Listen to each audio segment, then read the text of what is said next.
तो गाइज आज था मंडे नाइट रॉ का सीजन प्रीमियर और भाई ये शो देखकर मज़ा आ गया। ये पेपर व्यू लेवल का शो था। तो देर किए बगैर शुरू करते हैं वीडियो को। तो दोस्तों इस शो की जो स्टार्टिंग है वो हमें देखने को मिलती है एक बैक स्टेज सेगमेंट से, जिसके अंदर DX के जो 3 मेंबर्स होते हैं, रॉड डॉग, एक्स पाक और साथ में शॉन माइकल्स होते हैं, और वो कहते हैं कि हम सब तैयार हैं, लेकिन क्या ट्रिपल एच तैयार हो। ट्रिपल एच यहाँ पर दोस्तों अपनी वो जो गोरिल्ला पोजीशन होती है वहाँ पर बैठे होते हैं और उन्होंने माइक वाइक लगाए होते हैं, और वो यहाँ पर कहते हैं कि भाई मैं काफ़ी ज़्यादा जो है वो बिजी बंदा हूँ, तो मैं तो तुम्हारे साथ जो है बाहर नहीं आ सकता। और वो यहाँ पर DX को काफ़ी ज़्यादा समझाते हैं कि भाई तुमने बाहर जाना है तो तुमने गालियाँ वगैरह नहीं निकालनी है, आराम से बात करनी है, क्योंकि हमें लगा था कि शायद वो शो को स्टार्ट करेंगे। लेकिन दोस्तों इस शो की ऑफिशियल स्टार्टिंग हमें देखने को मिलती है ब्लड लाइन से। तो ब्लड लाइन यहाँ पर रोमन ने सबसे पहले तो वही एक्नॉलेज भी कहते हैं, और उसके बाद वो कहते हैं कि मेरे जो फादर हैं उन्होंने मुझे सिखाया था कि अगर तुम किसी ग्रुप में जो है वो सबसे ज़्यादा चिल्लाते हो तो इसका मतलब है कि तुम सबसे ज़्यादा वीक लिंक हो। और वो यहाँ पर जो जे उसो उनकी बात कर रहे होते हैं, तो वो जे उसो को अभी इससे ज़्यादा के कुछ कहते यहाँ पर दोस्तों सैमी ज़ेन उनको इंटरप्ट करते हैं, और वो कहते हैं कि रोमन तुमने मुझे कहा था कि मैं जो ये जो जे उसो है ये अब मेरा मसला है, तो अब मैं इसको हैंडल करूँगा। और सैमी यहाँ पर जो रोमन कहते हैं कि हाँ ये वाकई ऑनरी यूस है, और वो साइड पर हो जाते हैं। और उसके बाद दोस्तों यहाँ पर जो हमारे सैमी ज़ेन है वो सबसे पहले जे उसो को समझाते हैं कि यार हाँ वाकई तुम जो है वो बहुत ज़्यादा वायलेंट हो हमारे ग्रुप में, और तुम जैसा कोई भी नहीं है। उस सबको वो कहते हैं कि भाई जिमी उसो को देखो, कौन इससे प्यार नहीं करेगा, ये कितना जो है वो अच्छा बंदा है, और वो जो हाथ वाला करते हैं वो भी करते हैं। और उसके बाद वो सोलो सिकोआ की तरफ बढ़ते हैं और वो कहते हैं कि ये देखो भाई ये सोलो सिकोआ वैसे तो काफ़ी ज़्यादा ये गुस्से में रहता है, लेकिन कौन इससे प्यार नहीं करता होगा। और सोलो सिकोआ का ये जो रिएक्शन था दोस्तों मुझे काफ़ी ज़्यादा अच्छा लगा यहाँ पे। और उसके बाद वो जे उसो की तरफ आते हैं, वो कहते हैं कि भाई तुम ही सिर्फ जो है वो इस ग्रुप में इस तरह के बंदे हो, तो तुम्हें भी चाहिए कि अपने आप को कूल डाउन करो। और यहाँ पर जो दोस्तों हमारे जे उसो हैं उनका कोई ख़ास रिएक्शन नहीं आ रहा था। वो यहाँ पर रोमन रेंज को उल्टा कहते हैं कि भाई ये सब क्या चल रहा है, मतलब तुम जो है मेरे कज़न हो लेकिन तुम इस तरह की हरकतें क्यों कर रहे हो। तो इनको इंटरप्ट करने के लिए दोस्तों यहाँ मैट रिडल आ जाते हैं, और वो कहते हैं कि भाई तुम लोगों ने क्या अपनी बातें लगाई हुई हैं। और वो यहाँ पर जो है कहते हैं रोमन को कि मैंने तुमसे क्लॉज तो किया था, लेकिन मैं तुम्हारे साथ दोबारा एक टाइटल मैच चाहता हूँ। तो यहाँ पर जो दोस्तों रोमन रेंज है वो ब्रुकलिन से पूछते हैं कि क्या आप लोग देखना चाहते हो कि इसे हम टाइटल मैच दें। क्राउड कहते हैं यस। तो रोमन रेंज यहाँ पे कहते हैं ना, कि मैं तो ये चीज़ नहीं देने वाला। उसके बाद दोबारा से दोस्तों यहाँ पर जो जे उसो है, मतलब कि वो कहते हैं रोमन को, जो रेडल है वो कहते हैं कि अगर तुम जो है वो स्टेप अप नहीं करोगे तो तुम्हारा कोई ब्लड लाइन का बंदा करेगा। तो जे उसो को यहाँ से मौका मिलता है, वो कहते हैं हाँ सैमी ज़ेन ये काम कर सकता है। उन्होंने कहा सैमी ज़ेन को देखते हुए सैमी ज़ेन काफ़ी हैरान थे। जे उसो कहते हैं कि हाँ भाई सैमी ज़ेन काफ़ी ज़्यादा बोलता है, तो सैमी ज़ेन को भाई वो तो ऑनररी ऊस है, तो वो ज़रूर यहाँ पर स्टेप अप करेगा। तो यहाँ पर सबसे पहले तो सैमी ज़ेन काफ़ी ज़्यादा रिडल को बातें सुनाते हैं कि तुम ये हो तुम वो हो। और उसके बाद दोस्तों यहाँ पर जो सैमी ज़ेन है वो यहाँ पर चैलेंज कर देते हैं रिडल को कि हाँ भाई ठीक है, अगर तुम्हें ज़्यादा मसला है ब्लड लाइन के साथ तो मैं तुमसे रिंग में लड़ना चाहूँगा, तो तुम मुझसे रिंग में आके मिलना। तो इस तरह से ये सेगमेंट काफ़ी अच्छा था। नेक्स्ट दोस्तों में मैच देखने को मिलता है Austin theory versus Johnny Gargano. अब इस मैच में मैच अच्छा था, लेकिन मेरी इस मैच से काफ़ी ज़्यादा एक्सपेक्टेशन थी, क्योंकि इस मैच को काफ़ी देर से बिल्डअप किया जा रहा था। उस हिसाब से ये मैच मुझे नहीं लगा। इस मैच के एंडिंग में हम देखते हैं कि जॉनी गार्गानो ने अपना फिनिशर 2 दफ़ा फिनिशर अपना लगाया, और यहाँ पर जो जॉनी गार्गानो है उन्होंने ऑस्टिन थ्योरी को हरा दिया। नेक्स्ट मैच होता है दोस्तों Rey Mysterio versus shed Gable के बीच में, और ये मैच काफ़ी ज़्यादा अच्छा था। इसमें काफ़ी ज़्यादा जो है वो मोमेंट्स हमें देखने को मिले। शैड गेबल ने काफ़ी अच्छी रेसलिंग की, लेकिन दोस्तों यहाँ जजमेंट डे आ जाती है, और जजमेंट डे काफ़ी ज़्यादा यहाँ पर चुल करने की कोशिश करती है, लेकिन उसके बावजूद भी दोस्तों रे मिस्टीरियो ने आज काफ़ी अच्छा मैच लड़ा, और इस मैच में रे मिस्टीरियो ने दोस्तों यहाँ पर हरा दिया है शैड गेबल को। और मैच ख़त्म होने के बाद दोस्तों यहाँ पर सही कहानी शुरू होती है। यहाँ पर फिर से डोमिनिक मिस्टीरियो आ जाते हैं, और वो अपने फादर को कहते हैं कि भाई मुझे तुम मारो। और यहाँ पर जो रे मिस्टीरियो है वो फिर से कहते हैं कि नहीं मैं नहीं मारूंगा। यहाँ पर धक्का भी दिया डोमिनिक ने रे मिस्टीरियो को, तो ऐसा लगता है कि रे शायद उनको मारने लगे हैं, लेकिन दोस्तों यहाँ पर पीछे डेमियन प्रीस्ट और फिन बैलर होते हैं। तो यहाँ पर जो रे मिस्टीरियो है वो एक्चुअली उनको मारने के लिए जाते हैं। तो यहाँ पर उन दोनों को तो दोस्तों उन्होंने किसी तरह से जो है वो पीछे कर दिया, लेकिन यहाँ पर जब अपना ही खून जो है वो काला हो तो भाई बंदा क्या ही कर सकता है। और यहाँ पर जो डोमिनिक मिस्टीरियो हैं उन्होंने यहाँ पर आकर रे मिस्टीरियो को जो है वो नीचे गिरा दिया, और उसके बाद दोस्तों इन लोगों ने काफ़ी ज़्यादा इंसल्ट की जो रे मिस्टीरियो है उनकी। उसके बाद जो 619 है वो भी यहाँ पर लगाया। तो मतलब यहाँ पर आज कंप्लीट डिसरिस्पेक्ट किया गया यहाँ पर रे मिस्टीरियो को। और उसके बाद दोस्तों कमर्शियल के बाद भी दोबारा से हमें जजमेंट डे देखने को मिलती हैं, और वो यहाँ पर कहते हैं किस तरह से एज जो फिन बैलन है कि मैंने मैच हरा दिया, वो यहाँ पर रे मिस्टीरियस मतलब डोमिनिक से भी पूछते हैं कि भाई मैंने क्या कहा था, उसने कहा कि हाँ तुमने आई क्विट करवाया। उसके बाद डेमियन प्रीस्ट से भी कहते हैं कि हाँ हम तुमने आई क्विट करवाया। और उसके बाद दोस्तों वो एजे स्टाइल्स को कहते हैं कि भाई तुम्हारे लिए अभी भी ऑफर है, तो अगर तुम चाहते हो कि तुम जो है वो मजीद ना पिटो तो तुम आके अभी भी ज्वाइन कर सकते हो, और वो यहाँ पर बुलाते हैं। और उसके अलावा यहाँ पर डोमिनिक मिस्टीरियो भी कहते हैं कि मुझे जो है वो अपने फादर से बहुत ज़्यादा नफरत है और मैं चाहता हूँ कि वो बहुत ज़्यादा हेल्पलेस फील करे, जितना हो सकता है मैं कोशिश करूँगा कि वो अपने आप को हेल्पलेस फील करवाए। उसके बाद दोस्तों यहाँ पर एजे स्टाइल्स भी आ जाते हैं। अब एजे स्टाइल्स आते हैं तो दोस्तों इस बार जो एजे स्टाइल्स की टोन थी उससे साफ लग रहा था कि शायद वो जजमेंट डे को ज्वाइन करने लगे हैं। तो वो यहाँ पर रिंग में आते हैं और वो कहते हैं कि हाँ कल लाइफ में काफ़ी दफ़ा एक मोमेंट आता है जब इंसान अकेला रह जाता है और उसको किसी बैकअप की ज़रूरत पड़ती है और उसके दोस्त, और मुझे इस टाइम एक दोस्त की नहीं बल्कि फैमिली की ज़रूरत है। तो वो सब कहते हैं कि हाँ भाई जजमेंट डे एक फैमिली ही है। और यहाँ पर स्टाइल जो है वो अपनी नीज़ पर बैठ जाते हैं और उसके बाद वो फिन बैलर को हग भी कर लेते हैं। तो लगता ऐसा ही है कि वो ज्वाइन कर लेंगे जजमेंट डे को। तो उसी का स्टाइल्स कहते हैं कि नहीं भाई मैं तुम्हारे बारे में बात नहीं कर रहा था। और दोस्तों यहाँ पर रिटर्न देखने को मिलता है लूक गैलोज और कार्ल एंडरसन का।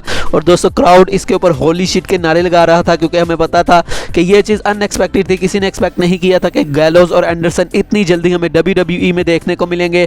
तो यहाँ पर गैलोज और एंडरसन आते हैं और यहाँ दोस्तों जजमेंट डे को इन तीनों ने मिलकर भगा दिया। तो अब ये स्टोरी लाइन काफ़ी अच्छी होने वाली है। के बाद दोस्तों हमें फिर से बैक से ब्लड लाइन देखने को मिलती है और यहाँ जो हमारे रोमन रेंज वो कहते हैं कि भाई मैं तो टूर पे जा रहा हूँ यहाँ पर न्यूयॉर्क के, और जे उसो भी साथ आने लगते हैं। तो वो यहाँ पर उनको कहते हैं कि नहीं भाई तुम यहाँ रिंग में जाओ और तुमने जो सैमी ज़ेन है उसके मैच में जो है उसके वहाँ पर रहना है और तुमने मेक श्योर करना है कि वो मैच जीते। अब वो जीते कि नहीं उसकी बात करेंगे बाद में। उसके बाद दोस्तों हमें मैच देखने को मिलता है बेली वर्सेस कैंडिस लेरे के दरमियान। अब इस मैच में बस यही देखना था कि जीतता कौन है। तो इस मैच में दोस्तों जो हमारी कैंडिस लेरे हैं दोस्तों उन्होंने रोल अप के सहारे से यहाँ पर बेली को हरा दिया है। तो अब बेली एक और मैच हार गई हैं।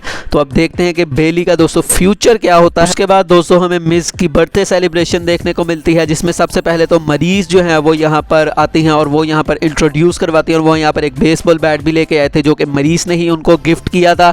और यहाँ पर वो आते हैं और उनके पास काफ़ी ज़्यादा गिफ्ट्स थे। वो सबसे पहले तो उन गिफ्ट्स को खोलते हैं और उसमें से एक गिफ्ट के नीचे दोस्तों हमारे डेक्स्टर ल्यूमिस होते हैं, मतलब टेबल के अंदर से उन्होंने मुंह निकाला हुआ था। और ये सब देख के द मिस जो है दोस्तों वो सारी चीज़ें जो है वो इधर उधर फेंक देते हैं और वो किसी तरह से डेक्स्टर ल्यूमिस को पकड़ने की कोशिश करते हैं। लेकिन दोस्तों यहाँ पर जो डेक्स्टर ल्यूमिस है वो उनके हाथ नहीं आते और वो पीछे से आकर दोबारा से उन्होंने वही काम किया और उन्होंने यहाँ पर फिर से उनको लोरी लेके जो है वो सुलाने की कोशिश की। लेकिन यहाँ पर दोस्तों जो द मिस हैं वो यहाँ पर भाग जाते हैं और जाते जाते वो मरीज़ को जो है गलती से किक भी लगा देते हैं, जिसकी वजह से मरीज़ जो है वो दोस्तों केक के अंदर जाके गिरती हैं। तो इस तरह से जो मिस हैं दोस्तों वो यहाँ से भाग जाते हैं। तो ये एक फनी सेगमेंट था मंडे नाइट रॉ में। नेक्स्ट दोस्तों हमें बॉबी लैशली देखने को मिलते हैं, उनका मैच था सेथ रॉलिंस के साथ। तो यहाँ पर जो हमारे बॉबी लैशली हैं वो कहते हैं कि मैंने ड्रू मैकिंटायर को हराया, ब्रॉक लेसनर को हराया, रोमन को हराया और अब अगली बारी जो है वो सेथ रॉलिंस की है। तो दोस्तों वो यहाँ पर सेथ रॉलिंस को कहते हैं कि भाई आजा और हम जो है वो रिंग में देख लेते हैं कि क्या कौन किस काबिल है। और दोस्तों यहाँ पर आते हैं हमारे सेथ रॉलिंस नहीं ब्रॉक लेसनर। जी हाँ दोस्तों ब्रॉक लेसनर ने मंडे नाइट रॉ में अपना रिटर्न कर लिया है।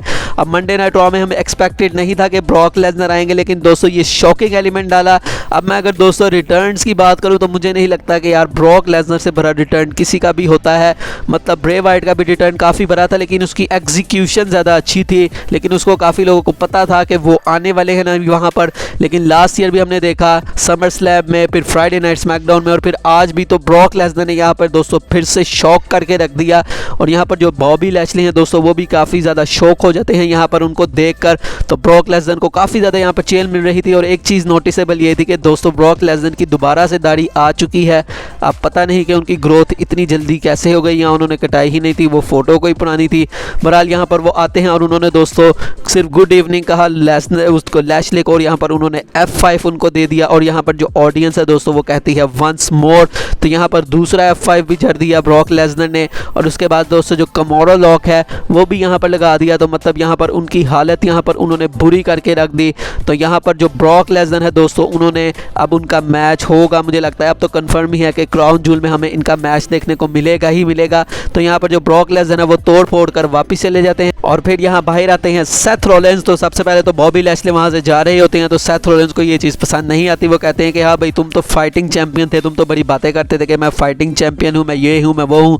तो तब तक तो बॉबी लैशली वापस नहीं आते। फिर जब वो कहते हैं कि तुम तो एक सोल्जर थे, तो यहाँ पर दोस्तों वो चीज़ यहाँ बॉबी लैशली को काफ़ी ज़्यादा चुभती है और यहाँ पर दोस्तों जो बॉबी लैशली हैं वो रिंग में आ जाते हैं और वो रेफरी को कहते हैं कि मैच स्टार्ट करो।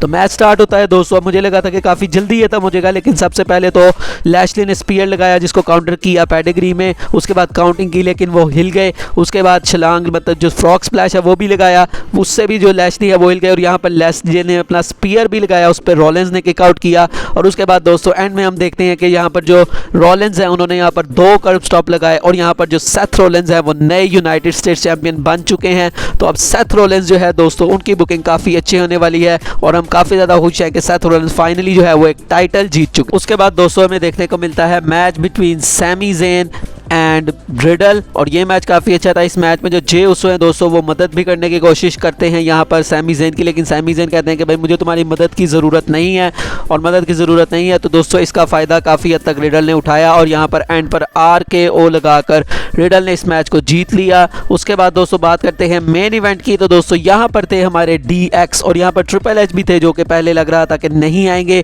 तो भाई DX आए और जो क्राउड है दोस्तों वो काफ़ी ज़्यादा इधर क्रेजी हो गया था और जो उनका गाना है दोस्तों वो सब गा रहे थे, तो काफ़ी ज़्यादा ये अच्छा हमें देखने को मिला। तो यहाँ पर सबसे पहले रॉड डॉग वही वो जो अपना करते हैं कि रॉड डॉग और बिली गन का उन्होंने नाम नहीं लिया क्योंकि हमें पता है कि वो ऑल एलीट रेसलिंग में है, तो यहाँ पर ऑडियंस उनका नाम लेती है। तो उसी तरह से फिर उसके बाद दोस्तों जो ट्रिपल एच हैं वो यहाँ पर आते हैं और वो कहते हैं कि किस तरह से 25 साल हो गए हैं DX को, और यहाँ पर वो क्राउड से पूछते हैं कि आप में से कौन कौन जो है वो 25 साल पहले था, और वो यहाँ पर कहते हैं कि हम काफ़ी ज़्यादा जो है वो बूढ़े हो गए हैं। लेकिन वो फिर से वही कहते हैं कि और यू रेडी, मतलब कि वही चीज़ जो उनकी हमें देखने को मिलती है। और शॉन माइकल्स भी कहते हैं कि अगर तुम्हें ये सब तुम्हारे लिए काफ़ी नहीं है तो we gots 2 words for you, suck it. और मतलब इस तरह से ये सेगमेंट ख़त्म होता है। तो ये काफ़ी एक जो है वो अच्छा सेगमेंट था, मतलब जो DX की होती हैं चीज़ें वही थी यहाँ पर। तो इस तरह से दोस्तों जो मंडे नाइट रॉ है वो हमें ख़त्म होती हुई दिखाई देती है। तो ये शो दोस्तों काफ़ी ज़्यादा अच्छा था। स्मैकडाउन के प्रीमियर से मुझे ये बहुत ज़्यादा अच्छा लगा, ये एक पेपर व्यू लेवल का था।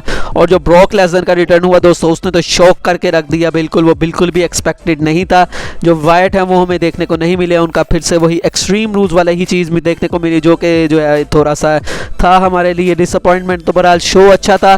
तो वीडियो अच्छी लगी हो तो लाइक कीजिएगा, चैनल को सब्सक्राइब लाजमी कर दीजिएगा। मिलेंगे नेक्स्ट वीडियो में, तब तक के लिए अल्लाह हाफिज़।